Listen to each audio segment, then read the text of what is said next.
From the All Indiana Podcast Network. The All Indiana Podcast Network. This is the News 8 Daily 8. Now all the latest news. Kylie Conway has all the news you need to know. And more. Please stand by. Now, here's Wish TV's Kylie Conway. Hi, this is Kylie Conway, and this is the News 8 Daily 8 for Thursday, September 16th. A really nice, cool, refreshing morning, a beautiful day in store. It's going to be dry and sunny. You can expect a near normal mid-September day with highs in the low 80s. 3 new reports support the idea that people who received Pfizer's COVID-19 vaccine may need a third dose. One of the reports comes from Israel. According to its data, the third shot raised immunity and decreased levels of infection in the public. Pfizer sponsored the other 2 reports. Those claim immunity decreases over time after the second dose. One of the new reports says a booster shot restores the immunity that was lost. The director of the National Institutes of Health says the medical community has a mountain of data to sort through on boosters. This is a great lesson in how science should do what it does, which is to look at the evidence, bring all the opinions together, and then make a decision. And I don't know why that should be seen as a negative when, in fact, this is the right way to get to the answer that we can actually defend and not something arbitrary. The data in the reports will be discussed during the FDA's vaccine advisory meeting on Friday. 6 Republican lawmakers are demanding congressional review of President Biden's COVID-19 vaccine mandate.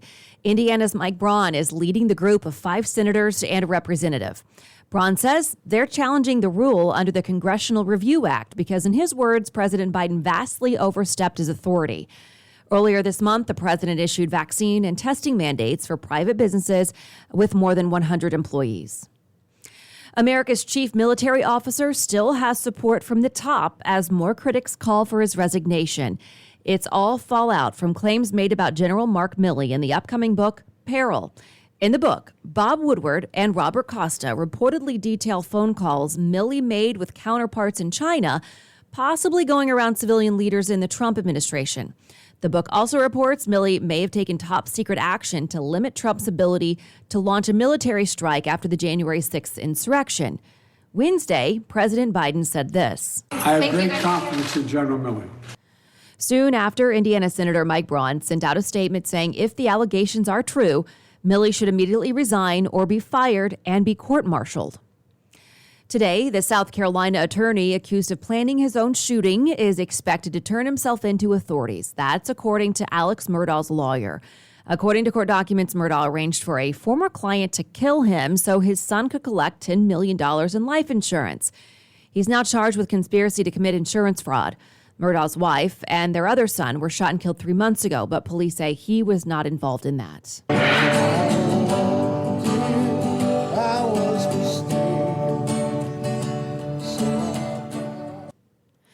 And as people pay tribute to a 7-year-old killed in a crash, police are giving more details about the fatal wreck. A vigil last night honored Hannah Crutchfield outside her school not far from the deadly scene. Investigators now say 2 drivers were in some kind of dispute Tuesday before the crash, and one of them collided with a third unrelated car, leading to the tragedy. The wreck also injured Crutchfield's mother and a crossing guard. Classes do resume today at George Julian School 57. News 8 Sierra Hignite talks about how the community is coming together. The schoolyard outside of George W. Julian School 57 was lit up with candles as dozens from the Irvington community remembered 7-year-old Hannah Crutchfield, who died on Tuesday after she, her mother, and crossing guard Mike Sykes were hit in a multi-vehicle crash in a school zone. This is a devastating loss. A memorial filled with stuffed animals, flowers, and balloons now fills the steps outside of the school right in front of where the crash happened. To think about them and honor them, get some consolation and know that we're all together as a community. The Irvington community came together on Wednesday night to pray for the family whose lives are forever changed. Devastation. Devastation. I couldn't imagine as a parent, especially doing the responsible things, escorting your child to and from school, and to have something like that happen is devastating. They were led in song, closing out the night with a tribute to the young life taken much too soon.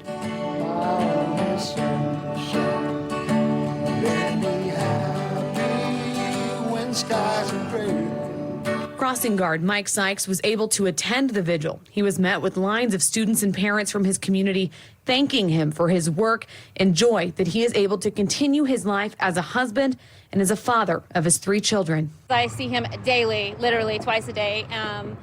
He is such a wonderful human being, and he's great at his job. People who live in the area say with all the construction going on around Indianapolis, the streets surrounding the school have become congested at times and a hot spot for speeding vehicles who don't respect the school zone or crossing area. It's a dangerous area. It's a lot of speeding, a lot of no regard for we literally have 2 schools right here back to back. I'm Sierra Hignite for Wish TV, wishtv.com, and follow us on Facebook. It's my commitment to you that I and my entire senior leadership team are going to make damn sure everybody at the FBI remembers what happened here in heartbreaking detail. The director of the FBI, Christopher Wray, offers a personal apology following powerful testimony from 4 elite gymnasts. Simone Biles, Michaela Maroney, Allie Raceman, and Maggie Nichols say their former USA Gymnastics team doctor sexually abused them, while the FBI, including agents here in Indianapolis, failed to protect them. News 8's Alexis Rogers explains what the athletes want to happen next. I don't want another young gymnast, Olympic athlete, or any individual to experience the horror that I and hundreds of others have endured before, during, and continuing to this day in the wake of the Larry Nassar abuse. To be clear, sorry. An emotional day in the U.S. Senate. 4 women among the country's top gymnastics champions saying the FBI failed them by essentially ignoring allegations of sexual abuse against Dr. Larry Nassar. After telling my entire story of abuse to the FBI in the summer of 2015, not only did the FBI not report my abuse, but when they eventually documented my report 17 months later, they made entirely false claims about what I said. Michaela Maroney was the first person to detail Nassar's abuse to FBI agents in Indianapolis. A Department of Justice investigation found the Indianapolis office failed to respond to the Nassar allegations with the utmost seriousness and urgency that they deserved and required, made numerous and fundamental errors when they did respond to them, and violated multiple FBI policies. I told them I walked the halls of Tokyo Hotel at 2 a.m. at only 15 years old. I began crying at the memory over the phone, and there was just dead silence. I was so shocked at the agent's silence and disregard for my trauma. After that minute of silence, he asked, "Is that all?" Those words in itself was one of the worst moments of this entire process for me.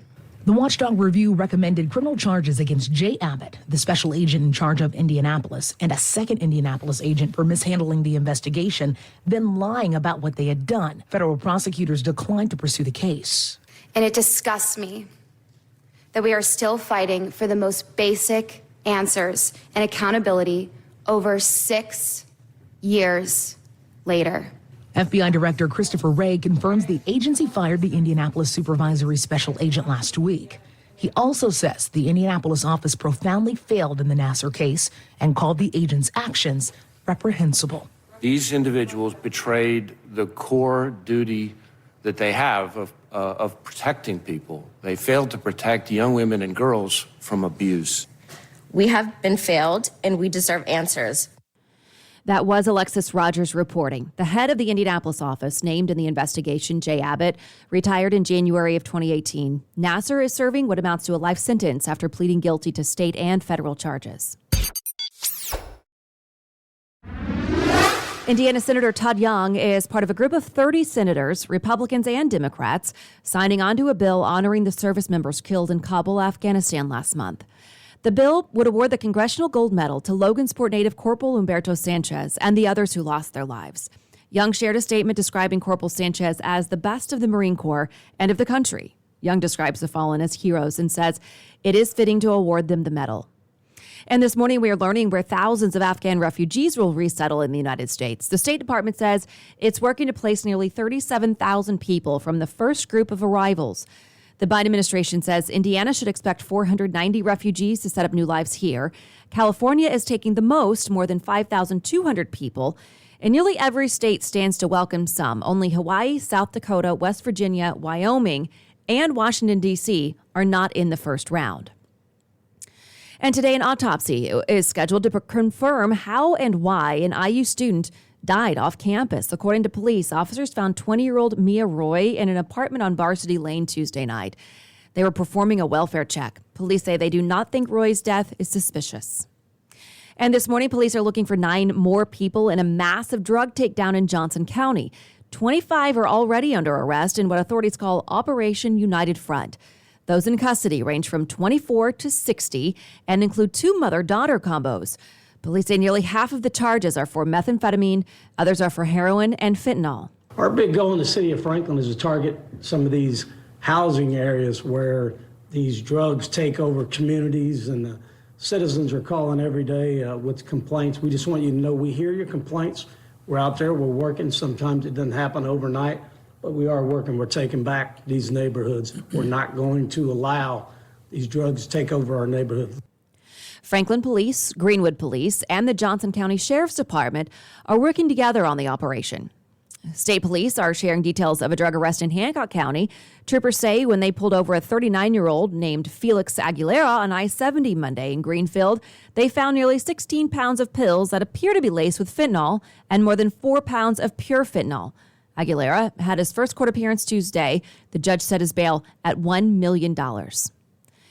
And right now, an all-civilian crew is orbiting Earth on the mission by SpaceX called Inspiration 4. The company is celebrating a successful launch that sent the capsule more than 360 miles high. The crew's goal is to raise money for St. Jude Children's Research Hospital and conduct experiments to study the effects of space on the human body. If you'd like to see the view from the cupola, the area where everybody can view outside and see all of the space in its glory, you can do that by going to SpaceX's Twitter account. There you can find a lot of cool images. And today is opening day of Gen Con in Indianapolis. The gaming convention is one of the largest annual events in the city. But it did not come here last year because of the pandemic. Organizers say this year's event is limited to half capacity, but those who are here are excited. It feels fantastic to be back. You know, the city has really welcomed us. It was really difficult for us to cancel last year and not be able to do what we work all year to do. And when we drove into town this week and saw the banners up, it's a tremendous feeling. Opening ceremonies start at 9 this morning. The convention runs through Sunday, and there are virtual tickets available for people who can't be here in person. And today, there's a hiring event for veterans. Dozens of companies are looking for military, veterans, and family members to get into the civilian careers. Disabled American Veterans and Recruit Military will be hosting the job fair at Lucas Oil Stadium. There'll be more than 50 companies seeking to hire transitioning military and veterans. Some of the companies that will be looking to hire are Eli Lilly and Company, Canon, UPS, and Pacers Sports and Entertainment. Recruit Military says leaving the military after years of service and heading into the civilian job market is scary for service members. They say military service does not automatically qualify service members for employment, so they're stepping in by connecting veterans with employers who are ready to hire. It's a great avenue to get out here in Indianapolis and get in front of these service members. And again, it's meaningful career employment. We want to make sure we find them that next career, not the next job, the next career, so that they can do this for the foreseen future and want to go to work every day. It's getting folks back into workforce. It's the networking. The job fair runs from 11 to 3 today. Veterans are encouraged to register online at success.recruitmilitary.com. However, walk-ins are welcome. Registration is free, and there's complimentary parking in the south lot at Lucas Oil. Recruit Military's event director, Rob Mulvihill, also shared some tips for success of the job fair. He says bring your resume and find out who will be there in advance. And to business headlines and the labor shortage. In Indiana, there is one job opening for each unemployed person in the state. Career Cloud says the most job openings are in trade and transportation, with average salaries of $47,000. Connecticut's unemployment rate has fallen by 4.5% since July of last year. Car prices already sit at record highs, but hurricane season may make them even more expensive.